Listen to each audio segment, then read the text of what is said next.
ugaas xasan ugaas khaliif ugaas rooblo oo kamid ah doobabka dhaqanka sida weyn looga yaqaan deegaanada Hirshabeelle ayaa maanta kormeer ku tagay goobaha halista badan ee ka jirtay oo ku fitay webiga Shabeelle ee Beledweyne ayadana ugaaska meelaha uu soo kormeeray ay kamid tahay buundooyinka leeqleeqatay iyo buundoweyn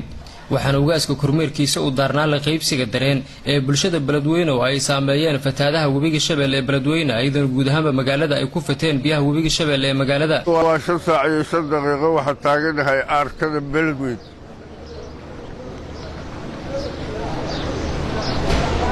cid kasta oo danaynayso arrimaha Beledweyne ha fiirsato sawirada maanta aanu qaadayno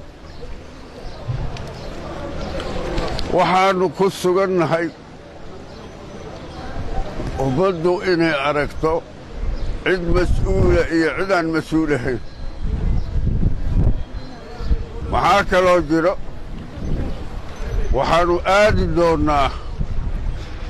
buundaweyn leeqleeqato labadaas meelna waa tegi doonnaa hadduu ilaahay yidhaahdo haddaba waxaa loo baahan yahay wax qabad dhab ah oon huuhaa ahayn ayay ummaddaannu u baahan tahay dhinaca kale ugaas xasan ugaas khaliif ugaas roobla ayaa baaq u diray bulshada ka soo jeeda gobolka Hiiraan ee bartamaha Soomaaliya hadda waxaanu ka soo gudubnay buundada leeqleeqato waxaan joognaa dugsiga Axmed Warsamo waxaan u sheegayaa dadka reer Hiiraan oo meelaha ka hadlo oo yiraahdo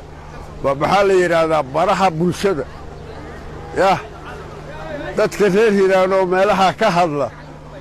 oo ku caaytamayo meelaha la leeyahay baraha bulshada anigu waxaan u aqaanaa goobta caayde beledkiinu waa ka buundaweyn waa tagnay hadda leeqleeqataan joognaa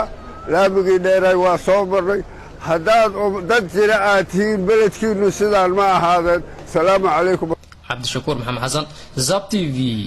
Beledweyne